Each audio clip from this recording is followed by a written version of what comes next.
Welcome student, set theory की अगली class में आपका स्वागत है। अब से पहले सेट थ्योरी के ऊपर हमने 2 लेक्चर्स को स्टडी किया है, जिसमें हमने सेट थ्योरी क्या है इसके बारे में जाना था। इसके बाद सेट्स को कैसे लिखा करते हैं, सेट की टाइप्स क्या होती है, फिर हमने सबसेट्स को स्टडी किया एंड सो ऑन। अब हमारा अगला टॉपिक है power set. Power set of a set. Well, set के बारे में मैं आपको एक बार फिर थोड़ा सा रिमाइंड करा दूं। सेट क्या बताया गया था? एक वेल डिफाइंड कलेक्शन ऑब्जेक्ट्स की। अब आप सपोज करें कि कोई सेट है आपके पास जिसमें किसी भी टाइप के एलिमेंट्स हैं ए बी सी। अब अगर हम इसके सबसेट्स बनाएं तो सबसेट्स क्या बनते हैं इसके? Empty set A B C A B A C B सी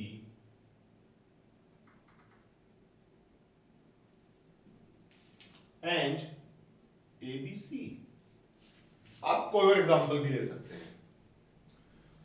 तो हमने सेट के सारे पॉसिबल सबसेट्स लिख लिए। अब अगर मैं एक कलेक्शन तैयार करूं और इस कलेक्शन के अंदर सेट ए के सारे सबसेट्स डाल दूं, तो ये भी अपने आप में एक वेल डिफाइंड कलेक्शन है। हमें पता है कि कोई एक एलिमेंट इस कलेक्शन में कलेक्ट होगा या नहीं होगा। हम जानते हैं क्या इस सेट के अंदर ये सेट है बी सी जी? नहीं है। ए भी है? हाँ है। तो हम जानते हैं कि इसमें कौन सा एलिमेंट कलेक्ट होगा कौन सा नहीं। तो ये अपने आप में एक वेल डिफाइंड कलेक्शन है। जो वेल डिफाइंड कलेक्शन है वो अपने आप में एक सेट है। तो एक सेट बन गई। सेट क्या हुआ? ये सेट ए के सारे सबसेट्स का सेट हुआ। जो ये सेट बना, इसी सेट को हम सेट ए का पावर सेट कहेंगे। यानी सिंपल शब्दों में अगर बात कही जाए तो किसी एक सेट के सारे पॉसिबल सबसेट्स का सेट सेट का पावर सेट कहलाता है। In short, set of all subsets of a set A is said to be power set of set A. तो पावर सेट की डेफिनेशन कैसे बन जाती है? Power set of a set. Definition ऐसे बनती है इसकी, the set of all subsets of a set A is called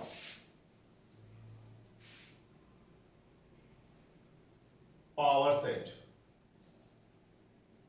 of set A and denoted by P of A। तो किसी सेट ए के सारे सबसेट्स का सेट सेट ए का पावर सेट कहलाता है। फॉर एग्जांपल आप ये देख ही सकते हैं। अब अगर cardinal number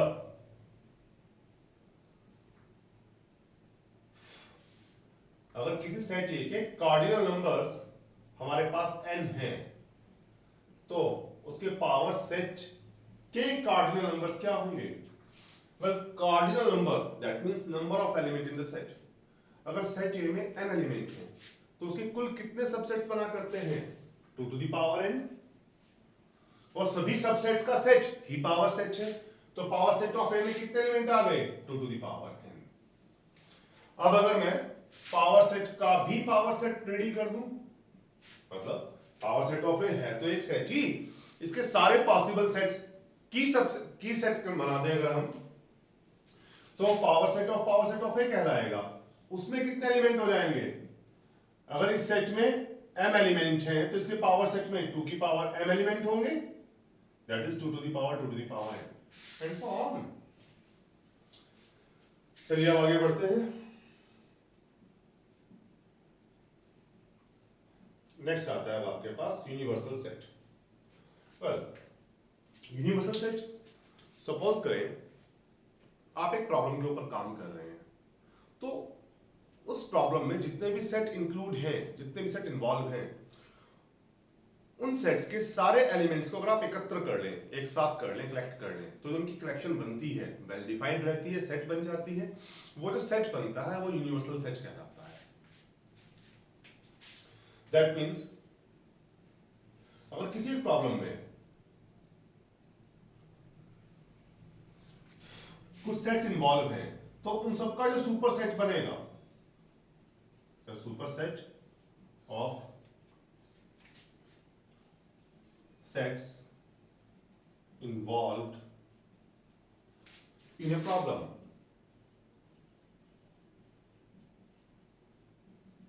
is called universal set of that problem.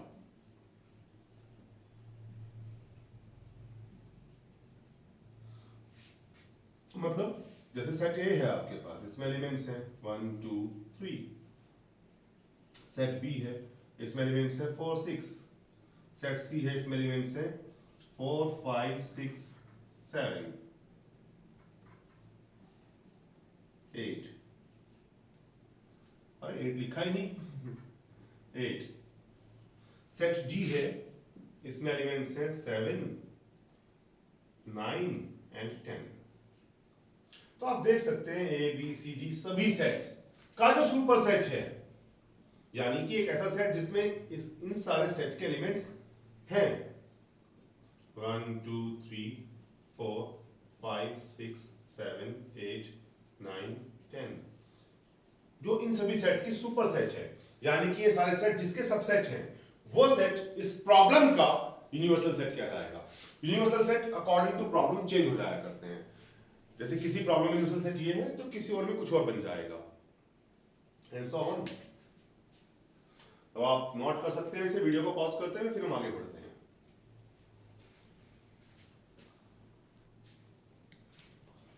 चलिए एक छोटी सी बात और कर लेते हैं लगे हाथ, सबसेट्स ऑफ रियल नंबर्स। ये काफी यूजफुल हो सकते हैं आपकी आगे की नॉलेज के लिए। Subsets of real numbers, well जो सेट है सभी रियल नंबर्स का, वो आर से रिप्रेजेंट किया जाता है। रियल नंबर हर वो नंबर जो आप सोच सकते हैं, which can you imagine 1 2 3 4 -1 -2 -3 whole numbers, 0 1/2 1/3 √2 √3, सारे रेशनल नंबर, सारे इरेशनल नंबर, सारे इंटीजर, सारे नेचुरल नंबर, सब ये सेट रियल नंबर का सेट कहलाता है। कुछ भी नंबर आप लिखेंगे वो रियल नंबर हो जाएगा। रियल नंबर का सेट। अब 1 2 3 4 ये सब के सब रियल नंबर्स हैं। तो सेट ऑफ नेचुरल नंबर्स है, ये भी सबसेट होता है सेट ऑफ रियल नंबर्स का। फिर अगर आप सेट ऑफ इंटीजर्स लेंगे, -1 -2 -3 0 1 2 3 4, तो ये सेट हो जाएगा इंटीजर्स का। सेट ऑफ इंटीजर्स भी सबसेट है सेट ऑफ रियल नंबर का। Set of all positive integers भी सबसेट है रियल नंबर्स का। Set of all rational numbers, rational numbers तो पता होंगे आपको, वे नंबर्स जो इंटीजर अपॉन इंटीजर की फॉर्म में लिखे जा सकते हैं, जहां p और q दोनों इंटीजर्स हैं और जो डिनोमिनेटर है वो 0 नहीं है। ये सेट भी सबसेट होता है सेट ऑफ रियल नंबर्स का। Set of all positive real numbers, ये भी सबसेट होगा सेट ऑफ रियल नंबर्स का। Set of all irrational numbers, way numbers जो रेशनल नहीं होते, p अपॉन q की फॉर्म में पुट नहीं किए जा सकते, उन्हें इरेशनल नंबर्स कहा जाता है। उनके सेट को t से रिप्रेजेंट करते हैं, ये सबसेट होता है सेट ऑफ रियल नंबर्स का।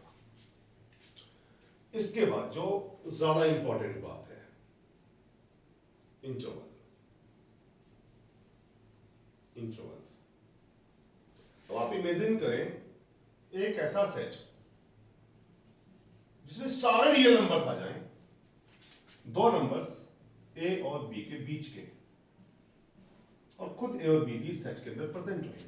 एक ऐसा सबसेट, एक रियल नंबर्स का या ऐसा सेट कह लीजिए जिसमें सारे पॉसिबल रियल नंबर्स हों, दो नंबर्स ए और बी के बीच के, हर real number, rational, irrational, integer, कुछ भी हो, हर नंबर ए और बी के बीच का, हर एक नंबर, और ए और बी भी इस सेट में अगर आ जाए तो इस सेट को हम क्लोज्ड इंटरवल ए बी कहते हैं और इस सिंबल से रिप्रेजेंट करते हैं। This is said to be closed interval. इसके बाद दिया फिर ओपन इंटरवल।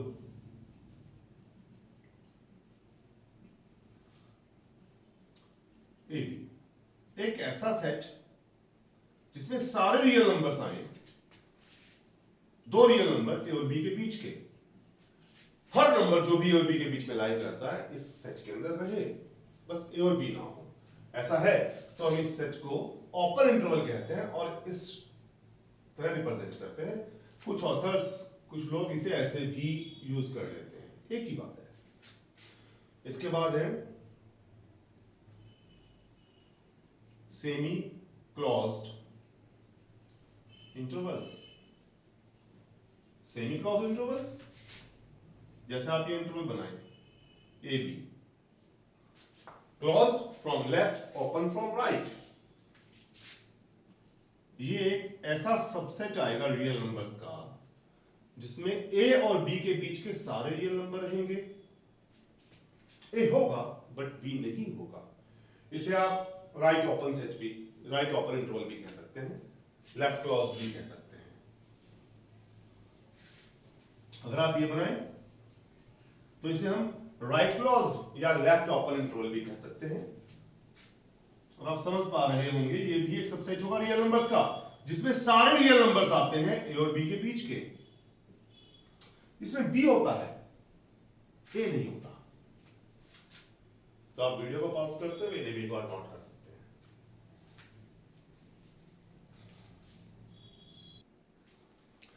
तो चलिए थोड़ा और आगे बढ़ते हैं। अब अगला टॉपिक आता है हमारा अलजेब्रा ऑफ सेट्स। इसमें सबसे पहले हम बात करते हैं यूनियन ऑफ सेट्स की। यूनियन ऑफ सेट्स, आप इमेजिन करें कि आपके पास कुछ सेट्स हैं। सपोज सेट ए है 1 2 5 6, सेट बी है 1 3 5 7, सेट सी है 2 3 4 5 एंड सो ऑन। भी बहुत से सेट ले सकते हैं आप। तो किन्हीं भी दो सेट, मैं पहले दो सेट की बात कर रहा हूं, किन्हीं भी दो सेट के लिए अगर हम एक सेट तैयार करें जो इन दोनों का कॉमन सुपर सेट बन जाए, मिनिमम एलिमेंट कंटेन करते हुए, या सिंपल शब्दों में अगर आप कहें तो एक ऐसा सेट जिसमें इसके भी सारे एलिमेंट आ जाए, इसके भी सारे एलिमेंट आ जाए, यानी कि set of all elements of set A and B. Set A और बी के सभी एलिमेंट्स का जो सेट बनेगा, दैट इज यहां पे 1 2 3 4 नहीं है, 5 6 7, ये सेट इन दोनों सेट की यूनियन कहलाएगा, ए यूनियन बी। तो आप देख सकते हैं कि ए यूनियन बी के अंदर क्या आते हैं, वे एलिमेंट्स जो या तो ए में रहे होते हैं या फिर बी में रहे होते हैं। ए और बी के अगर आप सारे एलिमेंट्स कलेक्ट कर लेते हैं सेट ए सेट बी के, तो जो सेट तैयार होता है ये इन दोनों सेट की यूनियन कहलाता है और इस सिंबल से रिप्रेजेंट किया जाता है ए यूनियन बी। यूनियन आप ज्यादा सेट की भी कर सकते हैं, जैसे 3 सेट है ए बी सी, तो अब एक ऐसा सेट जिसमें ए बी सी के सारे एलिमेंट्स डाल दिए जाएंगे। दैट मींस अगर हम सेट ए बी और सी के सारे एलिमेंट्स कलेक्ट करके एक और सेट तैयार कर लें तो इन तीनों सेट की यूनियन कहलाएगा, A union B union C लिखा जाएगा। अब क्या बन जाना चाहिए इस केस में, 1 2 3 4 5 6 एंड 7। ज्यादा सेटों में तो सेम प्रोसेस कंटिन्यू हो जाएगा। तो साहब the set of all elements of any two sets A and B is called union set of sets A and B. It is denoted by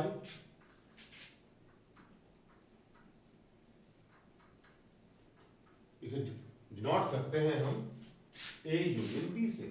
10 तो A यूनियन B क्या बन जाता है? Set X type के elements का, जिसमें X या तो A से रहा होता है या फिर B से, दोनों में भी हो सकता है, लेकिन एक सेट में तो कंपल्सरी रहा ही होगा। तो इन जनरल अगर आपके पास ज्यादा सेट है A1, A2, A3, A4 and so on, n set है, अगर आप इनकी यूनियन करते हैं तो मैं इसे रिप्रेजेंट करूंगा union I equal 1 to n AI से। और ये क्या होगा? ये एक सेट ही रहेगा, इसमें जो एलिमेंट्स आएंगे वो इस कंडीशन पे आएंगे कि या तो वो A1 में रहे होंगे और A2 में रहे होंगे और A3 में होगा, AN में, मतलब A1 A2 AN के सारे एलिमेंट्स कलेक्ट करके जो सेट बनेगा वो इन सबकी यूनियन कहलाएगा। वेल, अब आगे कुछ प्रॉपर्टीज भी है इसकी।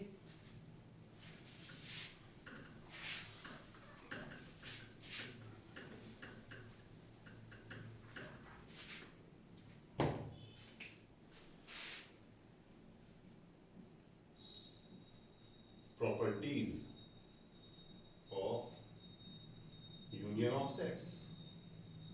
पहली प्रॉपर्टी, इसे आइडेंटिटी प्रॉपर्टी भी कहते हैं। अगर आप सेट A की यूनियन कर लें एम्प्टी सेट के साथ तो सेट A अनचेंज रहता है। क्यों? क्योंकि A के सारे एलिमेंट्स और एम्प्टी में कुछ था ही नहीं, कलेक्ट कर लिए जाएंगे, सेट A के एलिमेंट्स ही रहेंगे आपके पास। ऑब्वियस सी बात है। सेट A की यूनियन अगर आप सेट A के साथ ही करेंगे तो भी सेट A जुगा तो रहेगा। क्यों? क्योंकि हम A के और A के एलिमेंट्स इकट्ठे करेंगे तो रहेंगे तो A के एलिमेंट्स ही हमारे पास, तो सेट A आ जाएगा। वेल, जो यूनियन है ये कम्यूट करती है, A यूनियन B लिखे आप या B यूनियन A, कोई फर्क ही नहीं होता, क्योंकि आफ्टर ऑल तो सेट जो बनेगा उसमें A और B के सारे एलिमेंट्स ही आएंगे। चलिए आपसे नोट कर लें, वीडियो को पॉज करते हैं, फिर हम और आगे बढ़ते हैं। चलिए अब आगे बढ़ते हैं। अगर टॉपिक आता है हमारे पास इंटरसेक्शन ऑफ सेट्स, मतलब सपोज करें कि कुछ सेट्स हैं आपके पास, मैं यहां लिख के दे रहा हूं, सेट ए एलिमेंट्स हैं 1 2 4 5 6 8, सेट बी एलिमेंट्स हैं 2 3 4 7 8, सेट सी एलिमेंट्स हैं 1 4 6 7 8, सेट डी एलिमेंट्स हैं 2 3 4 5 6, और भी बना सकते हैं। मतलब किन्हीं भी दो सेट के लिए, पहले मैं दो सेट की बात करूंगा, किन्हीं भी दो सेट A और B के लिए अगर हम एक सेट तैयार करें उन एलिमेंट्स का जो A में होने के साथ साथ B में भी प्रेजेंट है, यानी कि वे एलिमेंट्स जो दोनों सेट में कॉमन है, सेट A में होने के साथ साथ सेट B में भी है, तो वो जो सेट बनेगा उसे हम इन दोनों सेट A और B की इंटरसेक्शन कहेंगे और A इंटरसेक्शन B से रिप्रेजेंट करेंगे। तो अगर A और B ये सेट हैं तो A इंटरसेक्शन B क्या बनेगा इन दोनों सेट के लिए? वे एलिमेंट जो दोनों में कॉमन है, देखिए 2 यहां पे भी है, यहां पे भी है, 2 कॉमन है, 3 कॉमन नहीं है, 4 कॉमन है, 7 कॉमन नहीं है, 8 कॉमन है, तो साथ 2 कॉमन हुआ, 4 कॉमन हुआ, 8 कॉमन हुआ।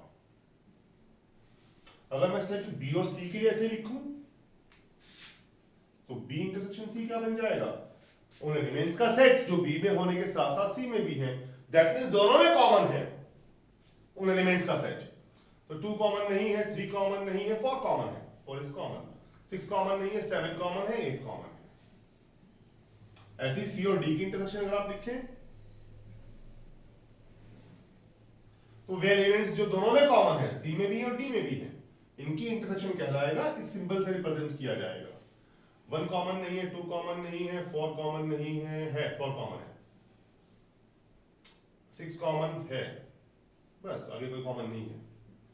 ए और डी के अगर हम इंटरसेक्शन निकालें ऐसे ही, तो ए और डी में कॉमन एलिमेंट का set 2 is common, 4 is common, 6 is common. B और डी में इंटरसेक्शन निकालें तो वे एलिमेंट्स जो बी में भी है डी में भी हैं, 2 3 4 5 6, बस 2 3 4 रहेंगे एंड सो ऑन। तो इसकी डेफिनेशन ऐसे बन जाती है, the set of all common elements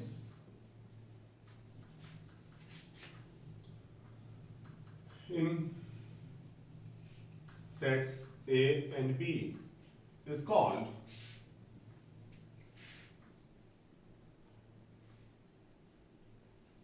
intersection of sets A and B and denoted by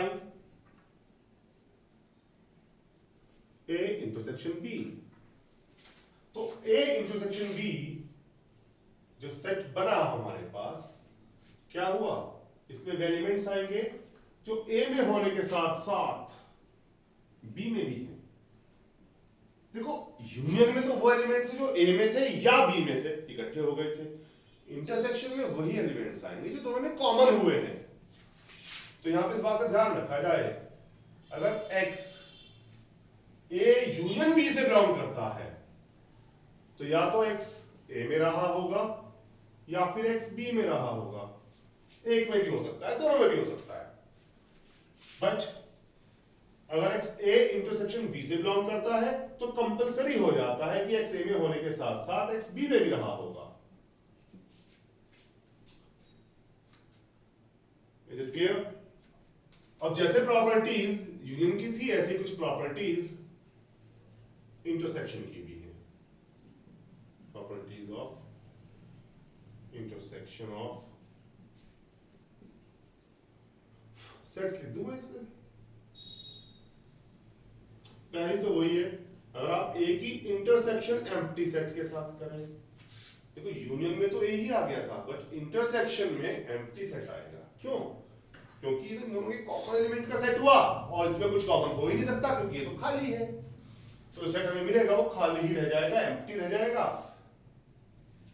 void set ही प्राप्त होगा।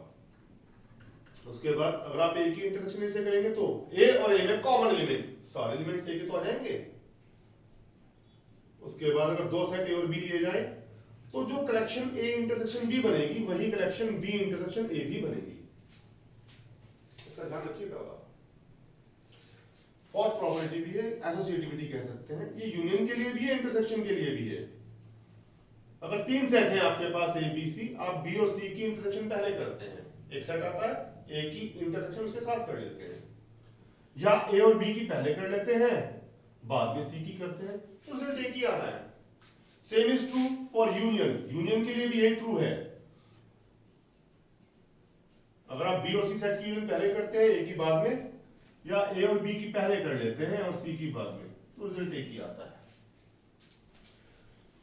इसके बाद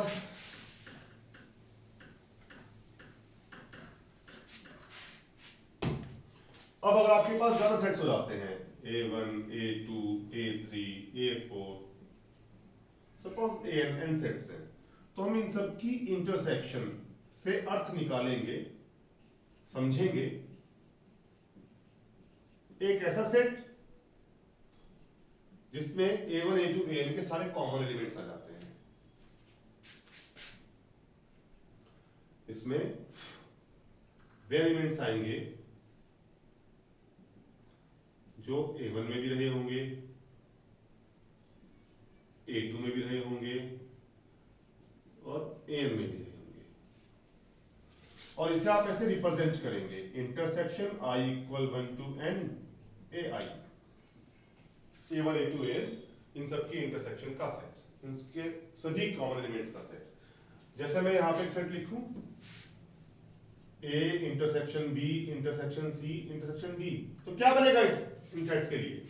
उन एलिमेंट्स का सेट जो सब में कॉमन है। 1 सब में कॉमन है? नहीं। 2 सब में कॉमन है? नहीं है। 4 सब में कॉमन है? हाँ यार 4 सब में कॉमन है। 5 सब में कॉमन है? नहीं है। 6 सब में कॉमन नहीं है, इसमें नहीं है। 7 सब में कॉमन है, नहीं, इसमें अवेलेबल नहीं है। 8 सब में कॉमन है, इसमें नहीं है। तो बस 4 आ गया। अब आपसे नोट कीजिए, फिर आगे बढ़ते हैं।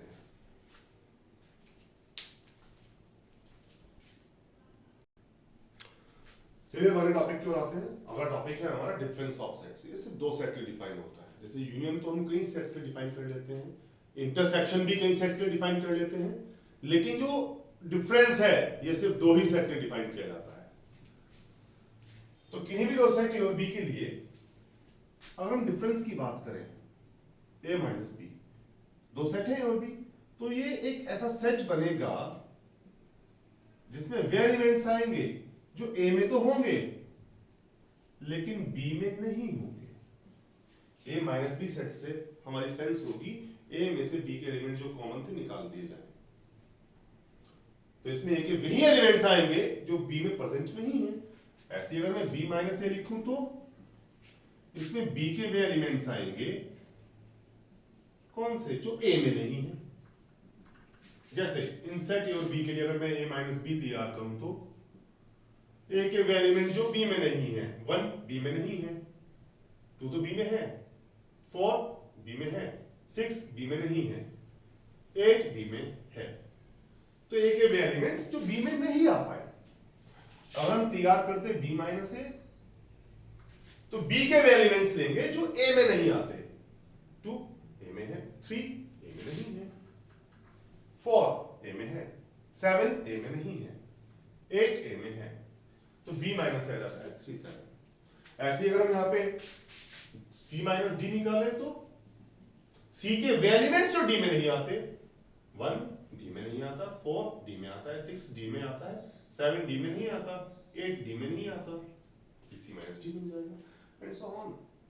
तो a माइनस b में सेट a के वे एलिमेंट्स आएंगे जो b में नहीं होते।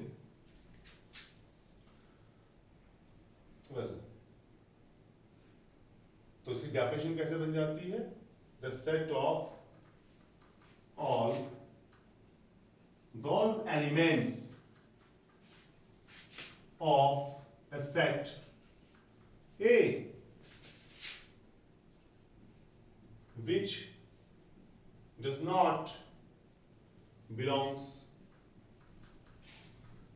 to a set B is called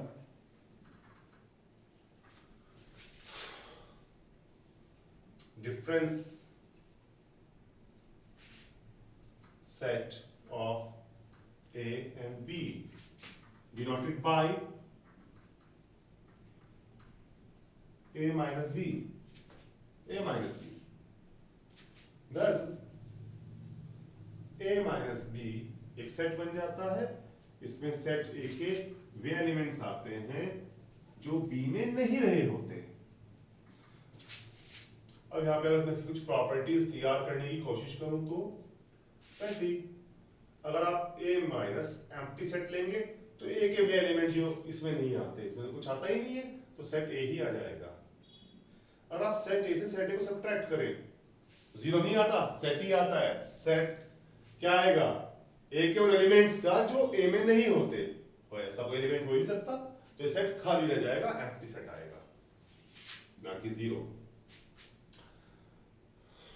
हाँ, A माइनस बी कम्यूट नहीं करता B माइनस ए, रेयर केस में कर सकता है, वैसे नहीं किया, जनरली नहीं किया करता। A minus B B minus A नहीं होता। A माइनस बी क्लियर सी बात है, इसमें A के वे एलिमेंट होते हैं, A के वे एलिमेंट होते हैं जो B में नहीं होते, तो सबसेट होता है A का, ऐसा सुपरसेट रहेगा। चलिए अब नेक्स्ट है सिमेट्रिक डिफरेंस। शॉर्ट में बात कर लेते हैं। किन्हीं भी 2 सेट A और B के लिए अगर आप A माइनस बी निकाल लें और B माइनस ए निकाल लें, 2 सेट आएंगे, इनकी जो यूनियन होगी वो सिमेट्रिक डिफरेंस कहलाएगी A और B का, और इस सिंबल से रिप्रेजेंट की जाएगी। It's denoted by this. तो अगर मैं इन सेट A और B के लिए सिमेट्रिक डिफरेंस निकालूं तो ये क्या आएगा, ए माइनस बी की यूनियन आएगा बी माइनस ए के साथ। ए माइनस बी ये था, बी माइनस ए ये था, तो ए माइनस बी माइनस ए के सारे एलिमेंट्स का सेट 1 3 6 7। यहां पे आप देख सकते हैं कि ये सिमेट्रिक डिफरेंस है, ये कंप्यूट करता है। जो symmetric difference of A and B आएगा वही बी एंड ए आएगा। चलिए आज तो आप यही प्रॉपर्टीज रखें, फिर हम आगे बढ़ते हैं। अगली क्लास में हम कुछ थ्योरम्स की बात करेंगे, डी मॉर्गन लॉ की बात करेंगे, कॉम्प्लीमेंट की बात करेंगे। Till then good bye.